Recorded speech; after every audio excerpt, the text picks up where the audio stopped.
Arsenal. Yeah. Unai Emery says talking about the title race are empty words until April, so he's not countenancing any speculation that they might be in the race.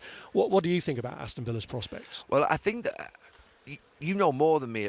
What's Arsenal's record like at Aston Villa? I mean, I think they've lost there a couple of times, haven't they, in the last few years? Yeah, they lost at home to them. In fact, I think Villa completed the double over them that season when they were really close. Of course they did. And if I remember rightly, last season they were 2-0 up Arsenal and dropped points again at home. Yeah, so look, I didn't do the game today, and I didn't do that game away at that you're talking about that Villa won at Villa Park in that season, but I did do the game later on in the season where obviously Ollie Watkins scored. Yeah. So I did that game. It always strikes me as a team, Villa, that can beat Arsenal. That's what I was thinking today before the game. And Villa Park, I think, is just obviously the form that they're in as well. Unai Emery, the coach. So that's a game you can lose. I think they did okay in the game, but Villa played really well. I wouldn't be panicking at all if I was Arsenal off the back of that. You're going to lose a game or two. You just are. You're going to lose a game or two. And you're going to win a lot of games. They could sit there tonight and think that Manchester City are a couple of points off them, but they've had a tough week, Arsenal, haven't they? They've had a tough week. You know, Chelsea away, Villa away. You could argue it's been Arsenal's toughest week of the season. Obviously, the game in between that at home. So no, I think that they'll realise that Manchester City have got those types of weeks coming at points in the season as well. I don't think it's a time to panic, but they're certainly going to feel that breath on the neck of Manchester City and Pep Guardiola. And I think City will be going to bed tonight thinking, "Ooh, if we can stay this close until April, May," and Unai Emery mentions April, May, let's see what they're made of. And that's what Manchester City have to do. They have to hang in there and sit on their shoulder and see what they're about and see what they're made of and see what they're like in a real title race again, because they've seen them before. But for Arsenal, no panic. It's a game you can lose. Don't dismiss it and don't think everything's okay. But on the other hand, don't think about it too much as being some sort of what would be bigger thing than it is, because sometimes you just lose football matches that are competitive against good teams, and Villa are a good team. Do you still have your doubts about Manchester City defensively, bearing in mind that, you know, even though they've come through this week, they were lucky to do so against Fulham, having let them back into the match. They conceded a couple against Leeds and saw them come back into it, even though City ultimately won. Yeah, because they give you a chance. The teams of Manchester City that won the league all those years on the run didn't give you much of a chance at all. They were, you couldn't penetrate them at all. You couldn't get the ball off them. So every time I watch them, I think, yeah, you've got a chance of scoring goals. So I think they'll get a bloody nose from a time or two. But Arsenal are going to have to be reliable and consistent as they have been in the first part of the season still to win the league. I mean, this is the season of inconsistency. I mean, everybody's all over the place. You've just seen it here with Liverpool again today, Chelsea the other night, Manchester United on Thursday night. The teams that you would have expected to be in and around the top six, Tottenham, they're all over the place. Villa were down at the bottom a few months ago, a couple of months ago. Now they've sort of risen, and so everything's really strange. Arsenal have been the only thing that have been reliable. They started in a week that was tough. They found it tough. So we just need to make sure now, from an Arsenal perspective, are they going to be consistent? Are they going to be consistent and get back on the horse and sort of canter forwards again, or are they going to start sort of, falling off and being a little bit sort of all over the place? And this is going to impact them. So Christmas is an important period. There's loads of points to play for. Massive month, December, I always think, with 4 or 5 games, 6 games, more Premier League games than ordinarily there would be in any other month. So, yeah, let's have a look at it. But City should be encouraged. But I still think that Arsenal's, are favourites, but not as much as I did maybe a week or so ago. I mean, many congratulations. What a fantastic way to win a football match. Yes, incredible. I think the feeling to score that goal to help the team to get the win, such an important win against the leader of the table. So it's really important. Obviously, really, really proud to help the team to score that goal. So I'm very happy. We are learning about how we can manage 90 minutes. Sometimes we are dominated, sometimes not. It depends the opponent we are facing. Today, of course, we needed to be resilient, like we are doing usually, and then our momentum to try to believe. And I think the players, they respond fantastic, and they were the last minute showing their wishes to win this match. We go into every game with the mentality to win the football game, and we didn't do it today, but we just have to keep that, and then of course look at what we can do better for next game, and go from there. Congratulate Villa. They are a really good side. In the second half we started much more aggressive, scored the goal, and had the feeling that we're going to go and win the game. To lose it in the last stage of the game, the manner that we did it, it is painful, but it's football. 18 games unbeaten, you lose a game, now you have to go back and start again. And it does hurt for Arsenal and will hurt, that defeat by Aston Villa, but they were able to unlock Arsenal in a way that we haven't really seen so far this season. How did they do it, Danny? Well, Unai Emery deserves a lot of credit. He tweaked it again from midweek. He played Tielemans as a 10. And he let Rodgers play on the left, but he let him drift inside as well and double up in that 10 area. We'll see this as an example. It's a good game, by the way. Two good teams going toe for toe. Zubamendi's occupied by Tielemans. Rodgers has drifted in off that left. On this occasion, Ben White's gone with him, but he switches off, and then that little pass, all of a sudden there's that space, and you're on the Arsenal back four. We didn't see that very often with other games. Better pass there, and Maatsen would have been in. Here's Tielemans, who was absolutely outstanding in the game, picking up that position. This time, Rodgers keeps his position. He's out on the left-hand side in space, got a bit of space out there at times, and he's always, end product's always good. And Cash nearly gets a shot away. Great block from Declan Rice.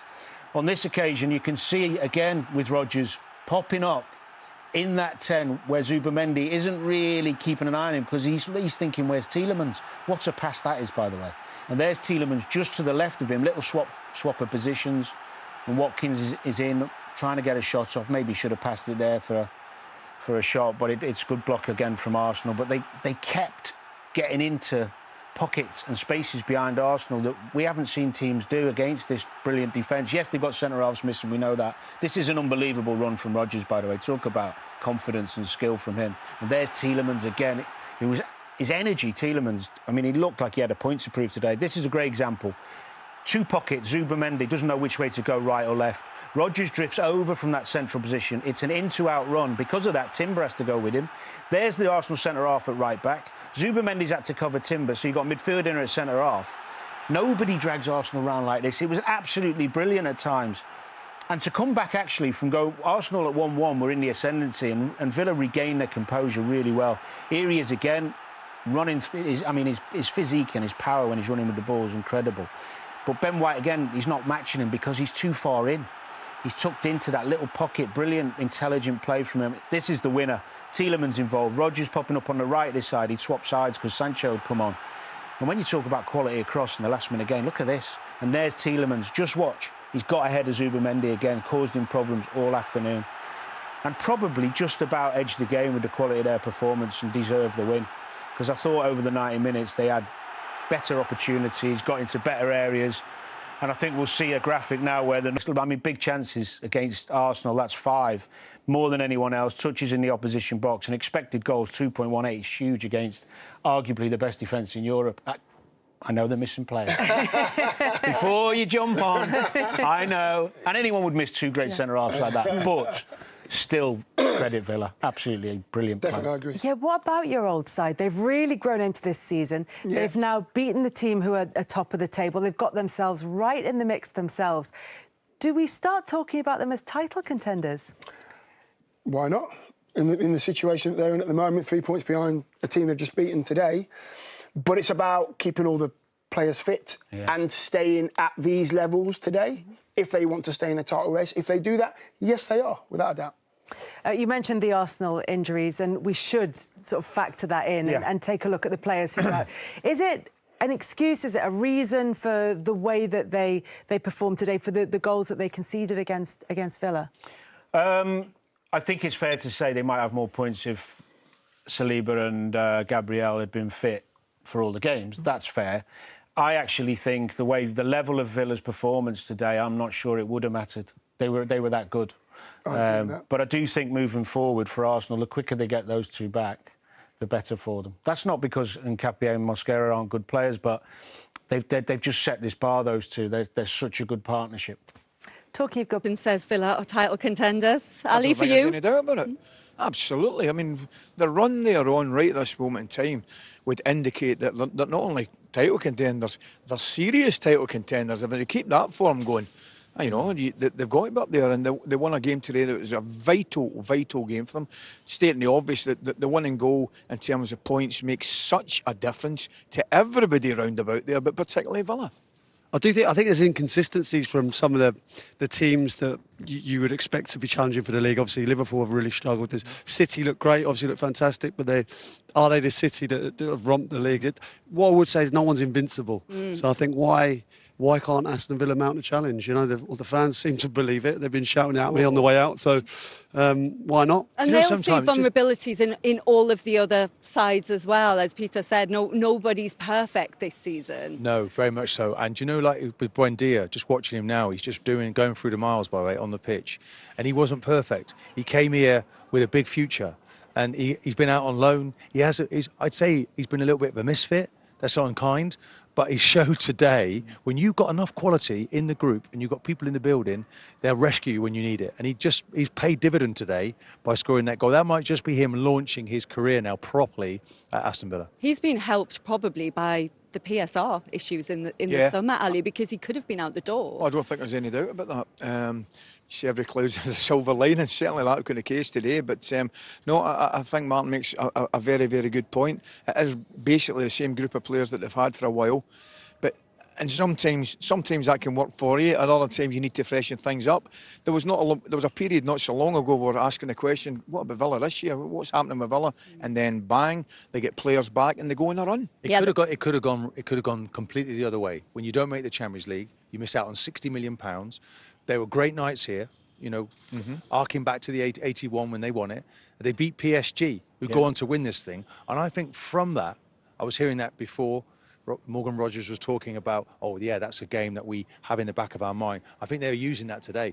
If we can beat PSG, probably the best team in Europe and the best in world football, perhaps, we can beat anybody. And I think that inner belief is playing a major part. They know the level they have to go to, and they showed out there the way they played, the way they competed, that they deserve to be where they are on the table. Yeah, without doubt. I think the start they had was kind of out of character, if you like. I think that this is the Aston Villa we've seen in previous seasons, the team that got into the Champions League, and once you get a taste of that Champions League at Villa Park under the lights here, the Champions League night, the fans get a taste of it. I spoke to Unai Emery last season. He said we're geared up. They're building a kind of hotel at the training ground where they can stay, they can recover. I think they're geared up for European football, and I think obviously the manager's so successful in Europe as well. Crouchy makes a great point as well. I mean, the atmosphere in here in the last 10 minutes was absolutely electric. We talk about atmospheres throughout the country, but this, you're asking us, are Villa contenders? I tell you who believes, as Crouchy said, those fans around, they believe they're contenders. This place kind of their superpower then?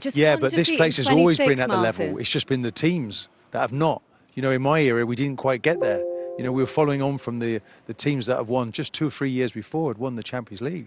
And it was a hard act to follow, difficult environment. But I feel now there's enough gap between that. This is their team now, not over yesteryear. This is our team, and we're going to get behind them. And we want a gap to get it back again, what we had last year in the Champions League. And it could have gone stale here. After 4 games, you don't score a goal. But they've stuck together, and I think that's testament to the manager. The way at that start of the season, you're looking at it with Villa and thinking if they make top 10, they're going to have a struggle maybe to get there the way they started the season. But now, obviously, second, three behind Arsenal. If Emery keeps them up there and qualifies for the Champions League, how big an achievement do you think it would be, given the context of the summer? Oh, it's fantastic. Listen, I don't think that's up for debate, the quality of the coach and quality of the manager. We've seen that he's proven that year by year, wherever he's been. Do you think he's underrated? Well, not by me. I don't think the boys will underrate him either. Maybe in certain sections of a fan base. I think here they appreciate him, and I think so they should. I think the job he's done here, but also elsewhere, is absolutely top class. I think they're lucky to have him. But it isn't amazing you say that, and they're really by their standards, a really, really poor start. But once you get a bit of belief in your team, get your starting 11, you know what you're doing, go on a run. You're talking about the possibility of qualifying for Champions League.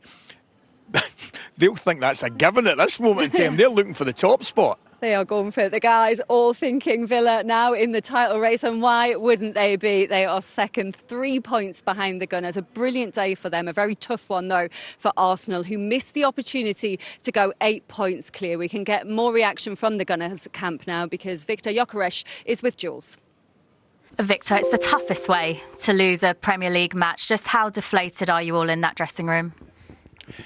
Yeah, I mean, of course, it's tough to lose football matches, and yeah, in this way, it's extra tough. So yeah, it's not a good feeling right now, but yeah, we have to come back, and we have a lot of games to go. Yeah, did it feel like a missed opportunity though, especially going first this weekend, the opportunity to go 8 points clear? Now the gap is just 3 points with Man City about to play as well.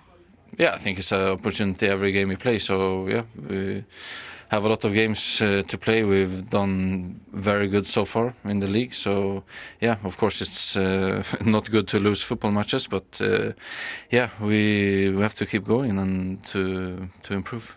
What's the key then to ensuring that mentally a defeat like this, especially in the manner it happened with the last kick of the game, doesn't actually affect the team as you move into your next matches?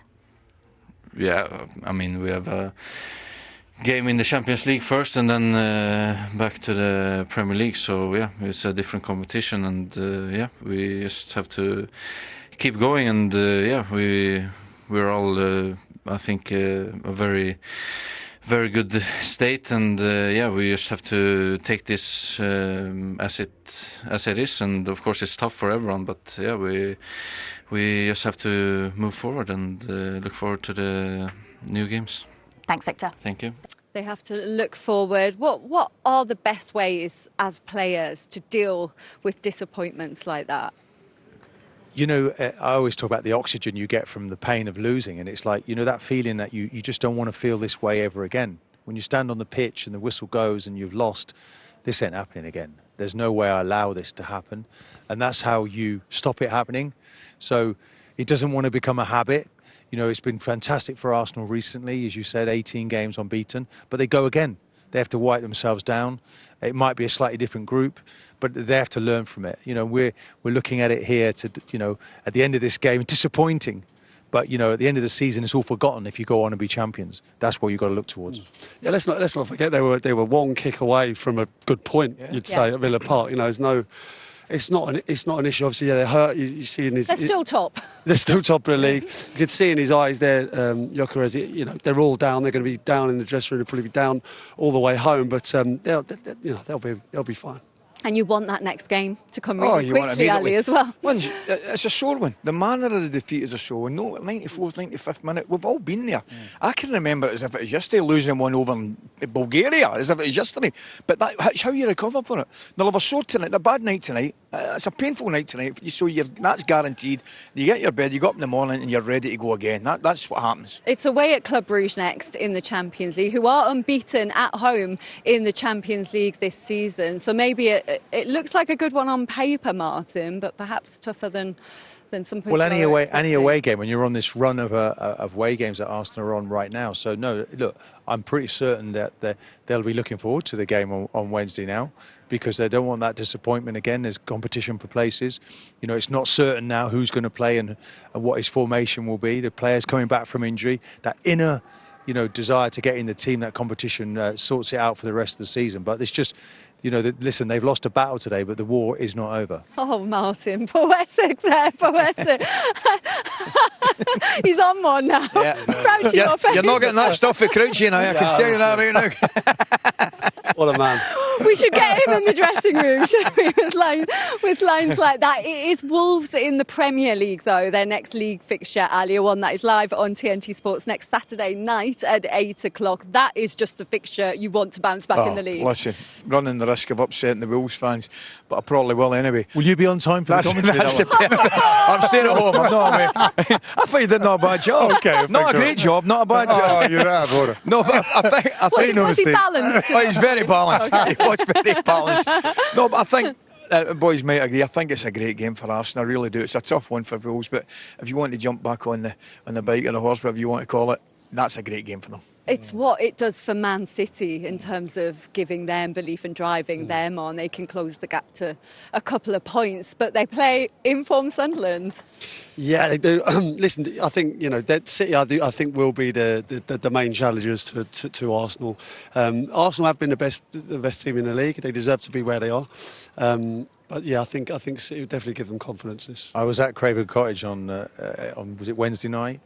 And the first half, unbelievable. Second half, though, you'd have thought, this could get difficult for them because they're struggling for that balance at the moment. But it was 3 points, all said and done, 3 points. And it's now paying off because they can see now they can close the gap even more. They're absolutely lethal up front, but do you think they're showing too much vulnerability at the back? Well, I think City, the fact, Ali?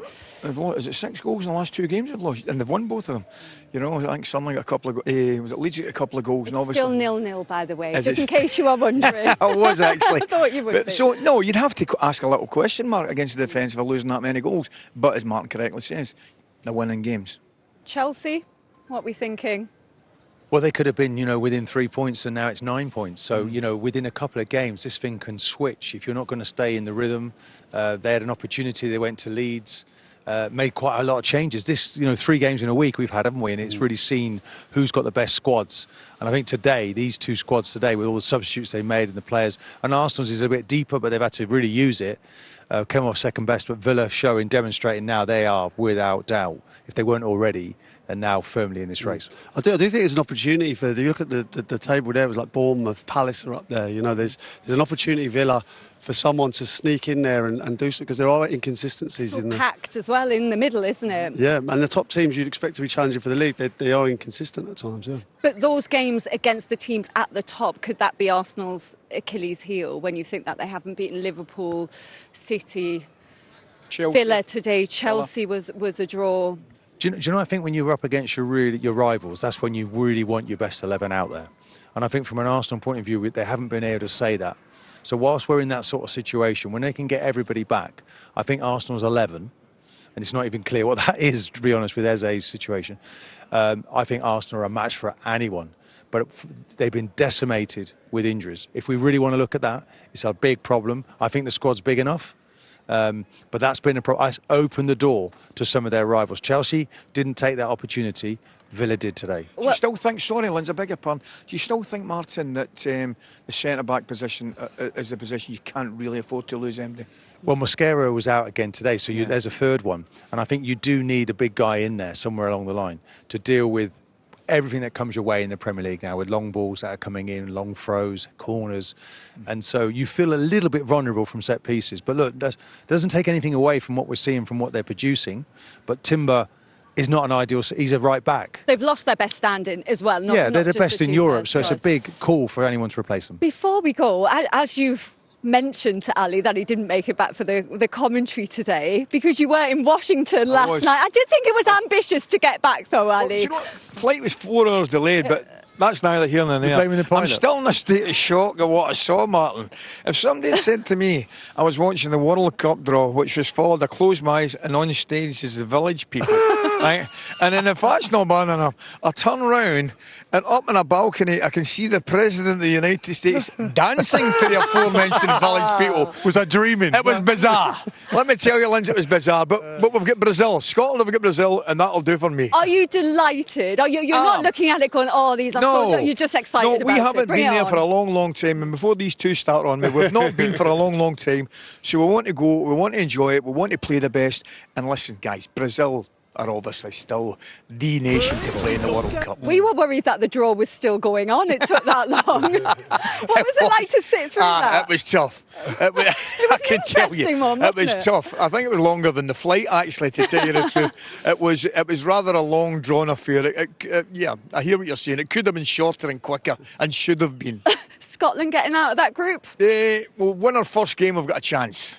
Yes. Morocco are good as well right now. Yeah. But listen, we're just absolutely thrilled to be back there. How are the village people, by the way? Overrated. Not really my cup of tea, Crouchy.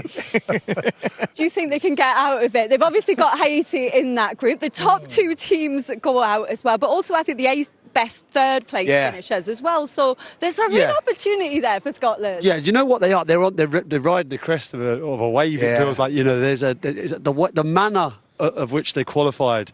You can imagine the fans out there.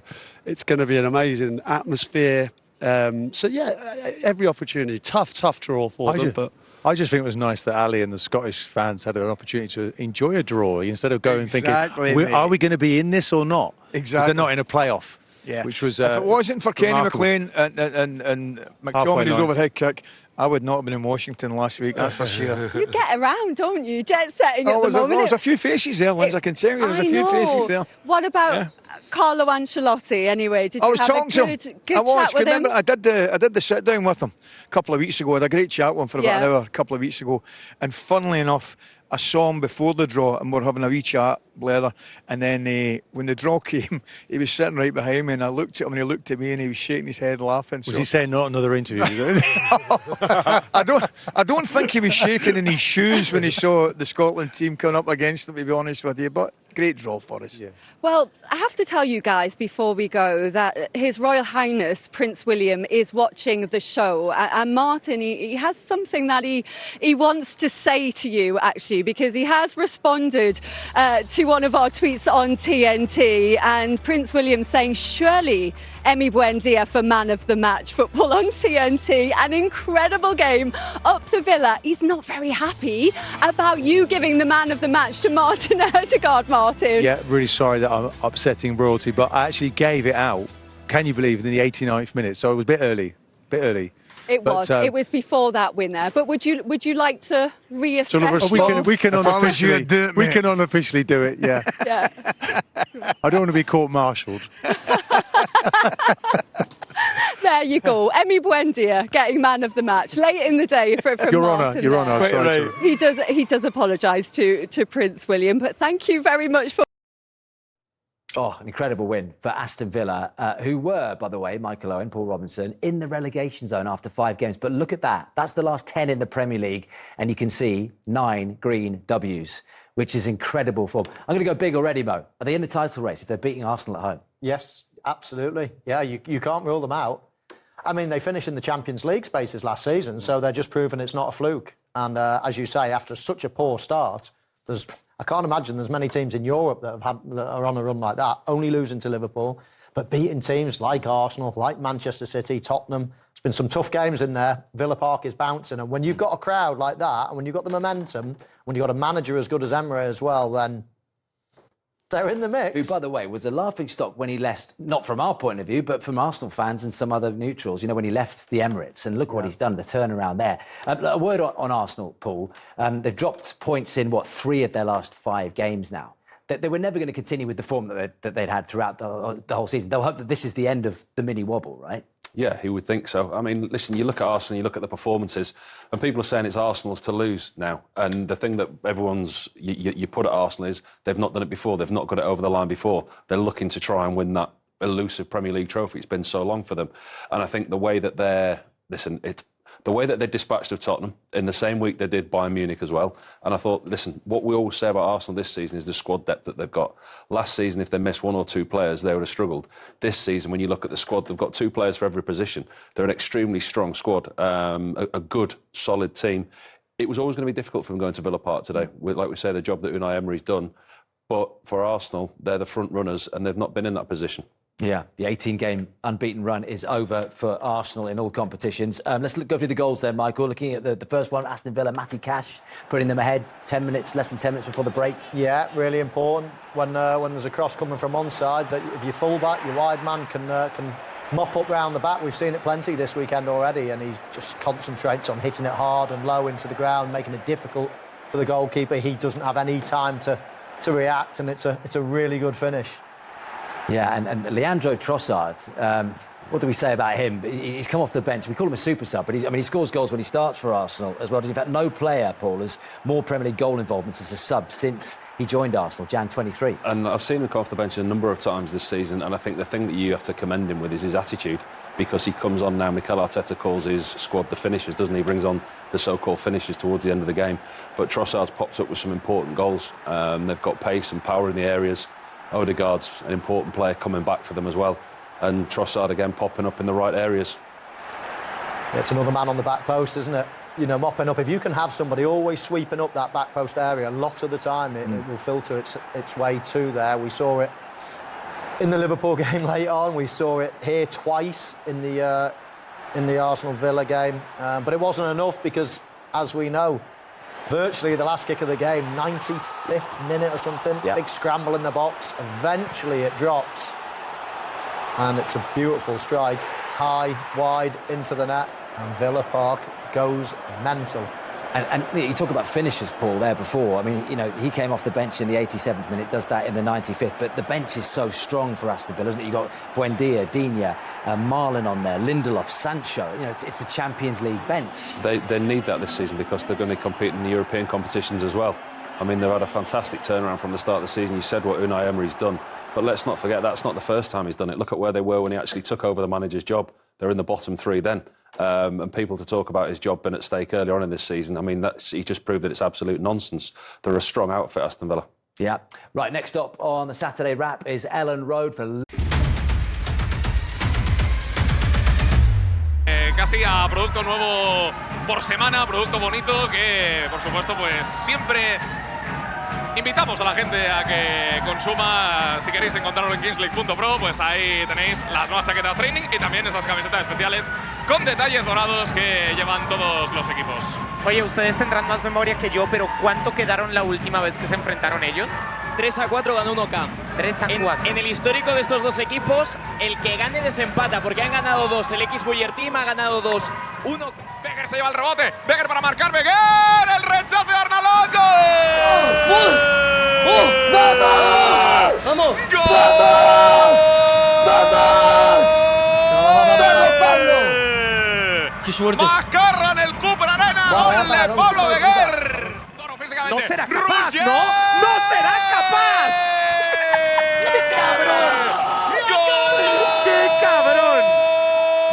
A ver si sacan más de 3, se quedan sin trabajo. Mira, muy bien. ¿Cómo valoran el trabajo? Bien. Ahí está ese ataque por parte del X-Buyer Team. El toque dentro de Becker. Puede marcar Carbó. ¡Gol! ¡Gol!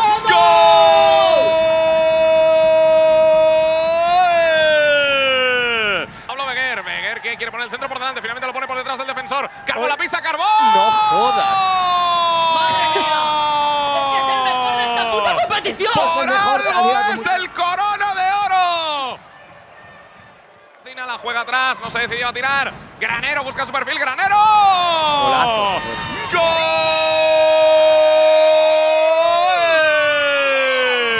¡De 1K! Marca Granero. Y sí, otra vez lo ha vuelto a hacer. Buller, mira, no, gol doble. Gol doble, claro, porque tiene sanción. Ah, claro, vale. Sanción, efectivamente. Grande. Claro que sí. Bueno, sinceridad ante todo. Ahí está. Juanma el toque. ¡Gol! Vale. ¡Velilla! ¡Gol!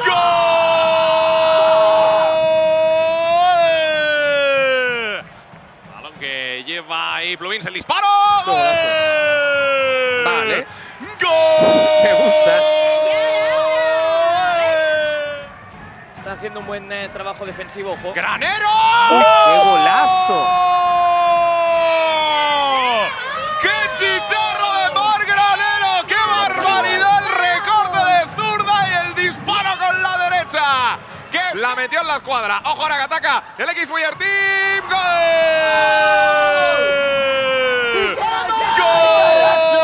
¡Al Carracho! ¡Vamos! ¡Del X-Buyer Team! Va a pegar Fuad en la falta. ¡Santa madre de Dios! Vamos a ver ahí esa pelota dentro del área para Juanma, que lo puede matar. ¡Gol!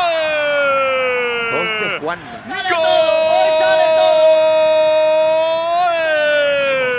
Sí, no podía ser otro que Roger Carbó. No sé si te imaginabas que tu vuelta iba a ser de esta manera. La verdad que no, o sea, ha sido la vuelta ideal. Hat-trick, partido de octavos y mañana jugamos cuartos, o sea, ha sido ideal. Aunque el trabajo no, o sea, me lo llevo yo, pero el trabajo es de todos. Hemos trabajado mucho y al final los resultados se han visto reflejados en el campo, así que muy contento. Parecía o puede parecer que sois el rival más débil por todas las bajas, pero en los pasillos se comenta que nadie quiere enfrentarse a vosotros. Bueno, a ver, yo escuché una persona que dijo de Gigantes que quería enfrentarse a nosotros, así que mañana a las 9 no te preocupes, que estaremos aquí con muchas ganas, y más después de esas declaraciones. ¿Sabes por quién voy? Yo no lo sé quién es. No lo voy a decir, esta persona lo sabe. Bueno, pues enhorabuena. Muchas gracias.